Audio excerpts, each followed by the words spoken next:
இது மகிமை நேரம். ஆண்டவராகிய இயேசு கிறிஸ்துவின் நாமத்தில் உங்களை அன்போடு வரவேற்கிறேன். இந்த நாளிலும் ஆண்டவருடைய வார்த்தைகளை தியானிப்பதற்கு முன்பு ஒரு நிமிடம் நம்ம ஆண்டவரிடத்தில் இரக்கம் கேட்போம். எங்கள் பரலோகத்தின் ஆண்டவரே, எங்களை தாழ்த்தி உம்மிடத்தில் இரக்கம் கேட்கிறோம். நீர் விரும்புகிறதே எங்களில் செய்தருளும் என்று இயேசு கிறிஸ்துவின் நாமத்தில் ஜெபிக்கிறோம். ஜீவனுள்ள தகப்பனே, ஆமென். அன்பானவர்களே, இந்த நாளிலும் நாம் தியானிக்கும்படி நான் தெரிந்து கொண்ட தலைப்பு துரிதப்படுத்துகிற கிறிஸ்து. துரிதப்படுத்துகிற கிறிஸ்துவானவர்.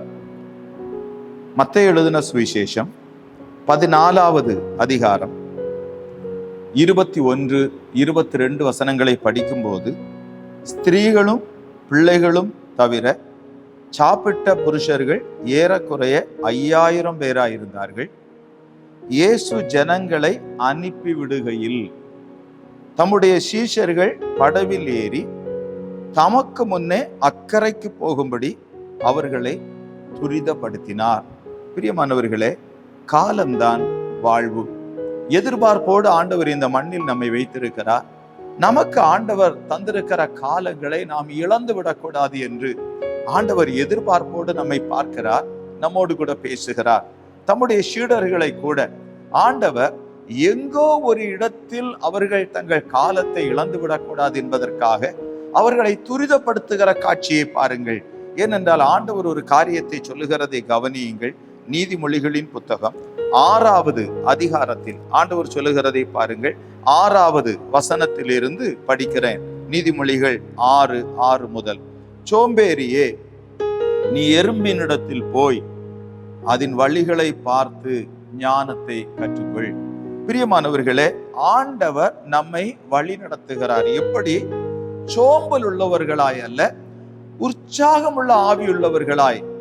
தேவன் நம்மை கொண்டு வைத்திருக்கிற அவருடைய பரிபூரண திட்டத்தை முழு பலத்தோடு நம்மில் அதை செய்து நிறைவேற்ற விரும்புகிறார். பிரியமானவர்களே, அவர் சொல்லுகிறதை பாருங்கள். 7வது வசனத்தில் இருந்து மறுபடியும் படிக்கிறேன். அதற்கு பிரபுவும் தலைவனும் அதிகாரியும் இல்லாதிருந்தும், யாரோ ஒருவர் சொன்னால்தான் கீழ்ப்படிவேன் செய்வேன் என்று அல்ல. அதற்கு பிரபு கிடையாது, அந்த எறும்புக்கு தலைவன் கிடையாது, அதற்கு அதிகாரி கிடையாது. ஆனால் அதை பாருங்கள். கோடை காலத்தில் தனக்கு ஆகாரத்தை சம்பாதித்து அறுப்பு காலத்தில் தனக்கு தானியத்தை சேர்த்து வைக்கும். சோம்பேறியே, நீ எவ்வளவு நேரம் படுத்திருப்பாய்? எப்பொழுது உன் தூக்கத்தை விட்டு எழுந்திருப்பாய்? இன்னும் கொஞ்சம் தூங்கட்டும், இன்னும் கொஞ்சம் உறங்கட்டும், இன்னும் கொஞ்சம் கைமுடக்கி கொண்டு நித்திரை செய்யட்டும் என்பாயோ? உன் தரித்திரம் வழிபோக்கனை போலவும் உன் வறுமை ஆயுதம் அணிந்தவனை போலவும் வரும். எவ்வளவு ஒரு பெரிய ஆபத்து என்று பாருங்கள். ஏனென்றால் இந்த சோம்பல் மிகப்பெரிய தரித்திரத்தை நமக்கு கொண்டு வருகிறது. தேவ சித்தத்தை நிறைவேற்ற தவறி போய்விடுகிறோம். பிரியமானவர்களே, பாருங்கள். நாம் நீதிமொழிகளின் புத்தகம் 26வது அதிகாரம், நீதிமொழிகளின் புத்தகம் 26வது அதிகாரம் 14வது வசனத்தை பாருங்கள். கதவு கீழ் முளையில் ஆடுகிறது போல சோம்பேறியும் படுக்கையில் ஆடிக்கொண்டிருக்கிறான். அன்பானவர்களே, ஆண்டவர் நம்மில் செய்ய நினைத்த காரியம் நிறைவேறவில்லை. ஏனென்றால் எங்கோ ஒரு இடத்தில் நம்முடைய காலத்தை இழக்கிறோம். இன்னைக்கும் அநேகம் இளம் வாலிபர்கள், பிள்ளைகள் மொபைல் போனிலேயே தங்களுடைய காலத்தை இழந்து கொண்டிருக்கிறார்கள். பிரியமானவர்களே, ஆனால் தங்களுக்கு வரப்போகிற அந்த பெரிய தரித்திரத்தை குறித்து அவர்கள் உணரவில்லை. அதை அவர்கள் அறியாதிருக்கிறார்கள். அது அவர்கள் கண்களுக்கு மறைவாய் இருக்கிறது. நீதிமொழிகளின் புத்தகம் 31வது அதிகாரம் 27வது வசனத்தை பாருங்கள். அவள் சோம்பலின் அப்பத்தை புசியாமல். எவ்வளவு ஒரு ஆச்சரியம் பாருங்கள். வேதம் சொல்லுகிறது அது சோம்பலின் அப்பம் என்று. அவர் அங்கு சொல்லப்பட்டிருக்கிறது, தன் வீட்டு காரியம் எப்படி நடக்கிறது என்று கண்ணோக்கமாயிருக்கிறாள். அல்லேலூயா. அதனுடைய விளைவு என்ன? 28வது வசனம் 29வது வசனத்தை பாருங்கள். அவள் பிள்ளைகள் எழும்பி அவளை பாக்கியவதி என்கிறார்கள். அவள் புருஷனும் அவளை பார்த்து, அநேகம் பெண்கள் குணசாலிகளாய் இருந்தது உண்டு, நீயோ அவர்கள் எல்லாருக்கும் மேற்பட்டவள் என்று அவளை புகழுகிறான். அன்பானவர்களே, ஆண்டவர் நம்மை நடத்துகிற இந்த பாதை, ஆண்டவர் எங்கோ ஒரு இடத்தில் நம்முடைய காலத்தை இழக்க செய்கிற பாதை அல்ல. நாம் அந்த சமபூமியில் எங்கும் நில்லாதே என்று ஆண்டவர் அன்றைக்கு லோத்துவை காப்பாற்றும் போது கற்றுக் கொடுத்தார். பின்னிட்டு பாராதே, இந்த சமபூமியில் எங்கும் நில்லாதே. அன்பானவர்களே, பின்னிட்டு பார்த்த லோத்துவினுடைய மனைவி உப்புத்தூணாக மாறி போய்விட்டார்களே. அன்பானவர்களே, நாமும் கூட ஆண்டவருடைய சத்தத்திற்கு நாம் கீழ்ப்படிய தவறினால் ஒரு பெரும் காலத்தையே நாம் இழந்து விடுவோம். சங்கீதங்களின் புத்தகம் 90வது சங்கீதம் 9வது வசனத்தில் ஆண்டவர் தம்முடைய துக்கத்தை சொல்லுகிறதை பாருங்கள். அங்கு சொல்லப்பட்டிருக்கிறது, சங்கீதம் 90:9, எங்கள் நாட்கள் எல்லாம் உமது கோபத்தால் போய்விட்டது, ஒரு கதையை போல் எங்கள் வருஷங்களை கழித்து போட்டோம், எங்கள் நாட்கள் எல்லாம் உமது கோபத்தால் போய்விட்டது என்று புலம்புகிறதை கவனியுங்கள் பிரியமானவர்களே. ஆகவேதான் ஆண்டவராகிய இயேசு கிறிஸ்துவை யார் ஏற்றுக்கொண்டிருக்கிறார்களோ அவர்களில் கர்த்தர் ஒரு அடையாளத்தை தருகிறார். அவர்களில் இருக்கிற அந்த சோம்பலை அவர்களில் இருந்து ஆண்டவர் எடுத்து போடுகிறார்.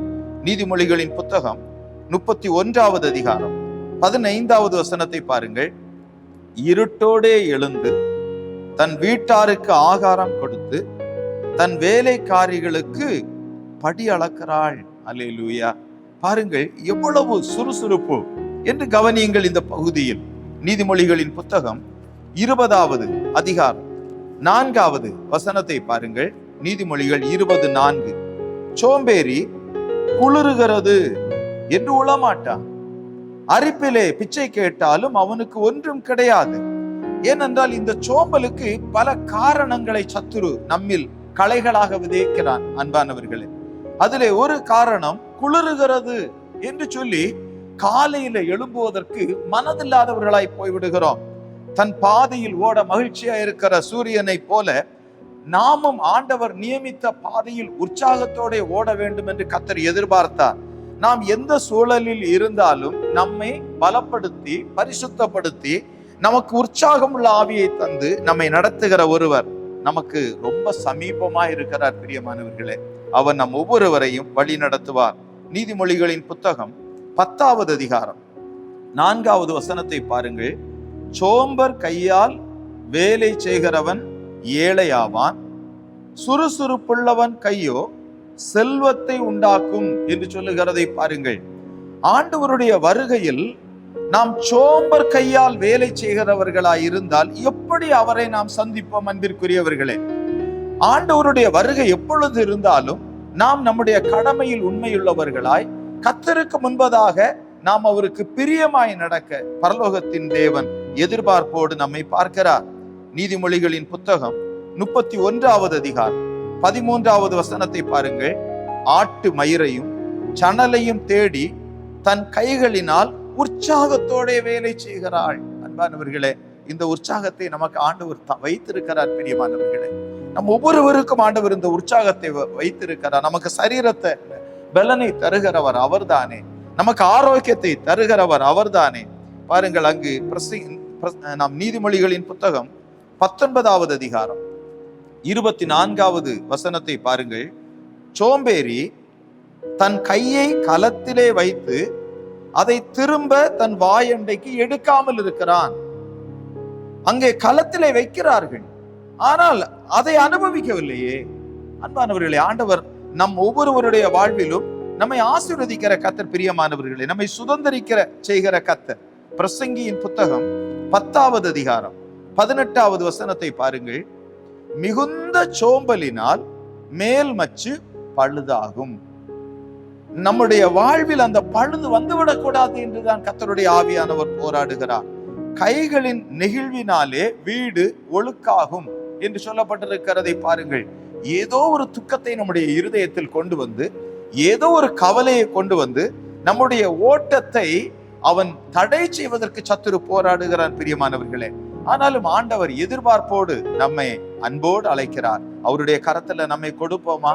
துரிதப்படுத்துகிற கிறிஸ்து இப்பொழுது நம்மை அந்த மகிமையை செய்வதற்கு நம்மை அர்ப்பணிப்போம். இரக்கமுள்ள நல்ல ஆண்டவரே, எங்களை துரிதப்படுத்துகிறவராய் வந்திருக்கிறீர். எங்கள் காலங்களை இழந்து விடக்கூடாது, இரக்கம் செய்யும் என்று இயேசு கிறிஸ்துவின் நாமத்தில் ஜெபிக்கிறோம் தகப்பனே, ஆமென்.